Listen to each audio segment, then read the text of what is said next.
पन्ना की, जहां पलायन एक विकराल समस्या बनती जा रही है। काम की तलाश में गांव के गांव खाली होते जा रहे हैं और ये खालीपन शासन प्रशासन की हर आदमी को रोजगार देने की योजना पर सवाल खड़ा कर रहा है।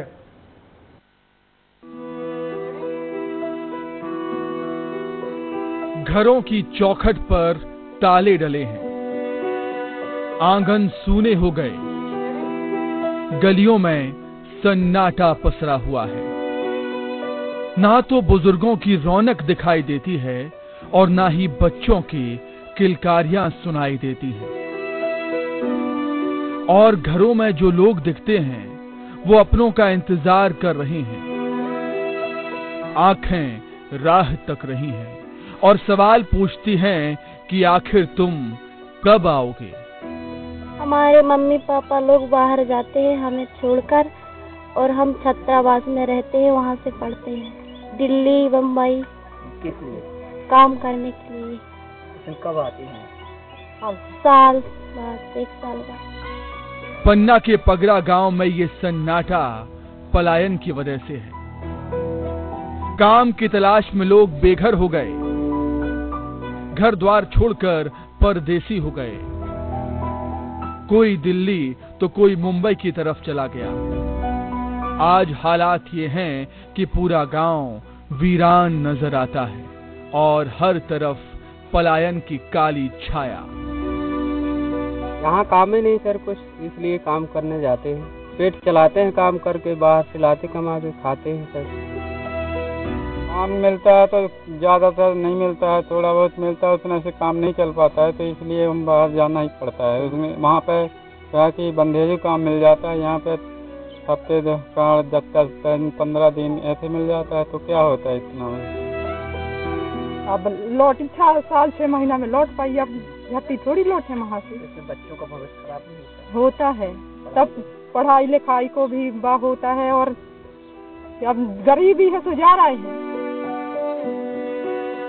पलायन की सबसे बड़ी वजह रोजगार की कमी है। गांव में काम मिले तो लोगों को बाहर नहीं जाना पड़ेगा।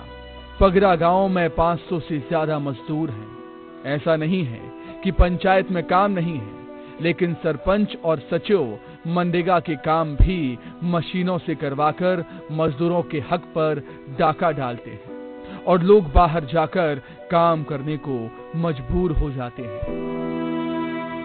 अभी हम खड़े हैं गुनौर विधानसभा के अमानगंज के पगरा गांव में। यहाँ पर 500 से 700 लेबर है जो इनको हमेशा दिल्ली बम्बई भोपाल जाना पड़ता है मजदूरी के लिए, लेकिन ग्राम पंचायत में यहाँ काम नहीं मिलता है। यहाँ पर तालाब का काम होता है, नालियों का काम हो रहा है, सब मशीनों से काम हो रहा है। जितने भी काम होते हैं सब मशीनों से होते हैं, और जितने काम आते हैं तो बड़े लोगों के हाथ में रहते हैं सारे काम, छोटे गरीब आदमी के हाथ में नहीं रहता कुछ भी। अगर कोई बोलना चाहता है तो यहाँ पे बोल भी नहीं पाता है, क्योंकि जो सरपंच सेक्रेटरी हैं उनके अनुसार सारे काम होते हैं। हमें क्या करना, बच्चे पढ़े, हमारी बच्चे के पढ़ने के लिए पैसा नहीं पूछते, फीस के लिए तो दिल्ली जाना पड़ता है। अपना कोई छोटी मोटी खेती है का देकर तो गाने रख के पैसे देती है। काम के लिए दिल्ली चले गए, हरियाणा चले गए, बम्बई चले गए, कोई जहाँ मिला वहाँ चले गए। बाहर जा जो का कारण भूखा थोड़ी मारे, तो जब हम लोगों से है ही ना को मजदूरी में लग रहा है ही ना को, तो हम लोग क्या करेंगे। पलायन ये समस्या छोटी नहीं है, ये वो दीमक है जो गांव के गांव को उजाड़ देती है। गांव के गांव वीरान हो गए, परिवार से दूर हो गए मजदूर, बच्चों की शिक्षा पर असर हो रहा है। कई घरों में सिर्फ बुजुर्ग ही बचे हैं, पुश्तैनी घर खंडहर हो गए। पलायन के कितने भयंकर नतीजे हो सकते हैं इससे जिम्मेदार भी वाकिफ हैं, लेकिन जब हमने उनसे बात की तो रटा रटाया जवाब हमको मिला।